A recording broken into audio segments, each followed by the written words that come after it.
کل پرویز الہی کو کس بےایمانہ طریقے سے اغوا کیا گیا، اس کے بعد کل جو اون عباس بی پی کی ویڈیو آتی ہے، لیکن آپ دیکھیں کہ کس طرح کے ظلم کیے جا رہے ہیں.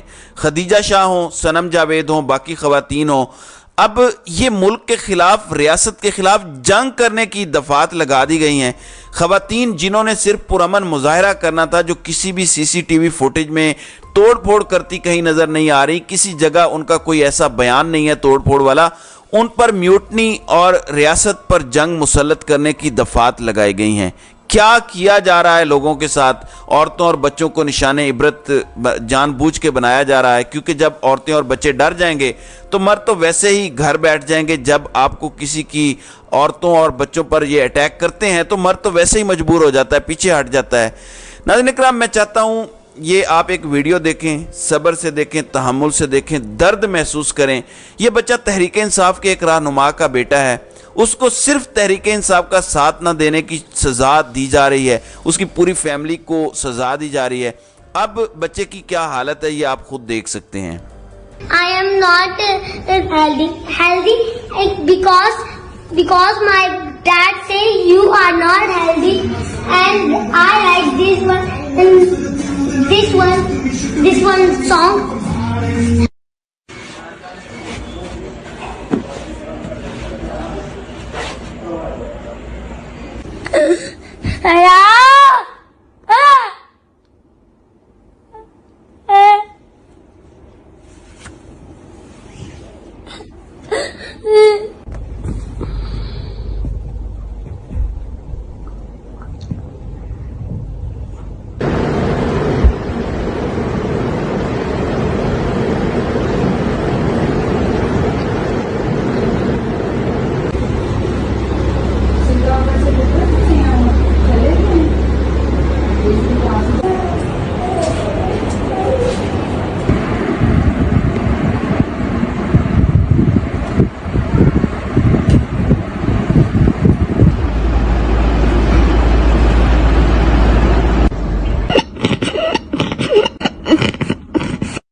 جی ناظرین اکرام، یہ اس بچے کے خاندان پر ظلم ڈھائے گئے ہیں. اس کے سامنے اس کے باپ کو پکڑا، اس کی والدہ کو پکڑا. جب آپ گھر کے لوگوں کو لے جاتے ہیں، اس طرح سے ظلم کرتے ہیں، تو پھر بچوں پر قیامت گزرتی ہے. یہ سارے ظلم اسی ملک میں کیے جا رہے ہیں، اور یہ بتایا جا رہا ہے کہ ملک کی 80% آبادی ملک دشمن ہے. ہمارا آئین یہ کہتا ہے کہ ملک کے فیصلے عوام کرے گی اور عوام کے چنے ہوئے نمائندے کریں گے. اس کا مطلب ہے کہ ریاست عوام ہے، 80% آبادی ایک فیصلہ کرتی ہے کہ ہم نے امریکہ کے سامنے نہیں جھکنا.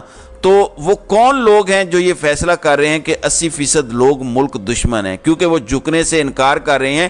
یہ ظلم اور جبر، اس کی کوئی مثال آپ کو کہیں نہیں ملے گی. کسی بھی سو کالڈ آزاد معاشرے میں آپ کو یہ ظلم نہیں ملے گا جو پاکستان میں ہو رہا ہے، صرف اس لیے کہ عمران خان جھکنے سے انکار کرتا ہے، صرف اس لیے کہ وہ کرپشن ختم کرنا چاہتا ہے، وہ منی لانڈرنگ ختم کرنا چاہتا ہے، وہ سمگلنگ ختم کرنا چاہتا ہے، وہ طاقتوروں کی عیاشیاں ختم کرنا چاہتا ہے، سب کو اکاؤنٹیبل ٹھہرانا چاہتا ہے.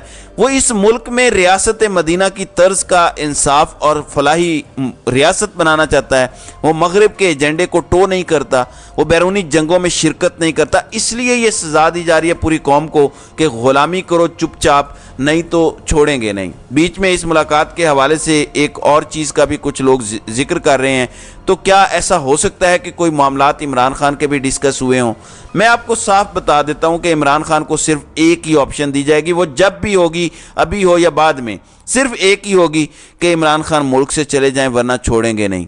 آپ کو اگر لگتا ہے کہ اس ملک کے لوگوں کو کوئی فکر ہے اس ملک کے حالات کی، مجھے کم از کم نہیں لگتا. جس طرح کا ظلم اور جبر کیا جا رہا ہے، یہ وہاں نہیں ہوتا جہاں حالات کو ٹھیک کرنا ہوتا ہے. حالات کو ٹھیک کرنے کی پہلی کوشش یہ ہو سکتی تھی کہ ساری خواتین پریزنرز کو رہا کر دیا جاتا، عمران ریاض خان اور دیگر غائب لوگوں کو رہا کر دیا جاتا، ملٹری کورٹ میں جو شیم ٹرائل کرنے کی کوشش ہو رہی ہے فوراً لوگوں کو سویلین عدالتوں کے حوالے کیا جاتا اور قانون کو اپنا رستہ لینے دیا جاتا، لیکن ایسا کچھ ہوتا نظر نہیں آ رہا۔ ناظرین اکرام، جس وقت اس ملک میں عوام کی فکر کسی کو ہو گئی، یہ سارے جو شیم ٹرائل چل رہے ہیں، یہ ظلم، یہ جبر ہے، یہ ختم ہو جائے گا 24 گھنٹے کے اندر۔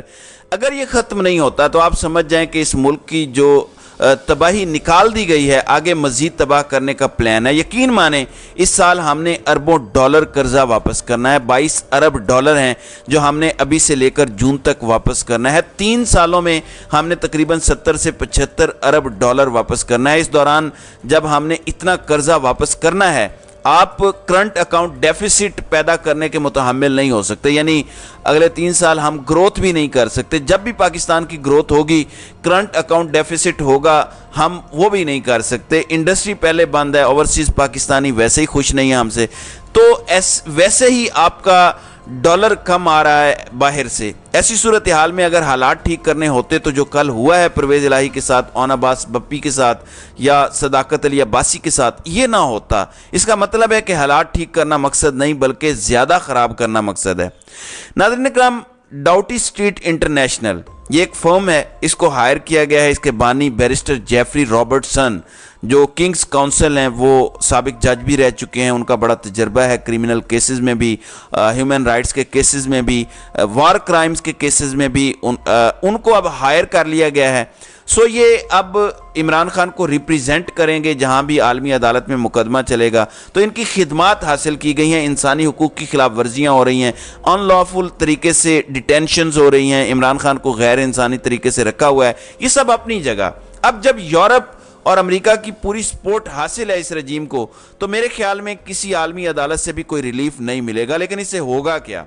عالمی خبریں ضرور لگیں گی، اس سے پریشر ضرور بنے گا، کس پہ؟ یورپ اور امریکہ پہ، اور وہ اس رجیم کو سپورٹ کرنا چھوڑیں گے یا کم از کم تھوڑا سا پیچھے ہٹیں گے۔ اس کے بغیر یہ مسئلہ حل نہیں ہوگا۔ جب تک اس ظلم اور جبر کو یورپ اور امریکہ کی سپورٹ حاصل ہے، یہ پاکستان میں چلتا رہے گا۔ یا دعا کریں کہ یوکرین کی جنگ ختم ہو جائے، تب پاکستان میں ہو سکتا ہے کچھ امن و سکون ہو، یا پھر یورپ اور امریکہ پیچھے ہٹ جائیں کسی بھی وجہ سے، دباؤ سے۔ لیکن کیونکہ الیکشن ایئر سٹارٹ ہو رہا ہے امریکہ میں، شاید بائیڈن کو مجبوراً پیچھے ہٹنا پڑ جائے۔ ہو سکتا ہے ریپبلکنز ان کو ٹارگٹ کریں کہ یہ کیسی رجیم چینجز کروا رہا ہے، انسانی حقوق کی خلاف ورزیاں ہو رہی ہیں۔ ہو سکتا ہے کریں، ہو سکتا ہے نہ کریں، کیونکہ یوکرین بہت سینسٹیو ایشو ہے یورپ اور امریکہ میں۔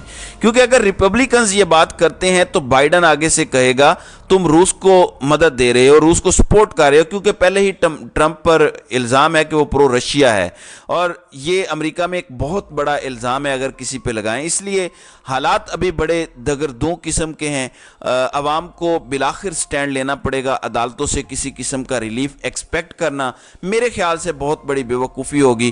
عوام ہی سٹینڈ لیں گے تو مسئلہ حل ہوگا۔ تو ناظرین کرام، آپ کی اس ویڈیو کے حوالے سے کیا رائے ہے؟ آپ اپنی رائے کا اظہار کامنٹ سیکشن میں ضرور کیجیے گا۔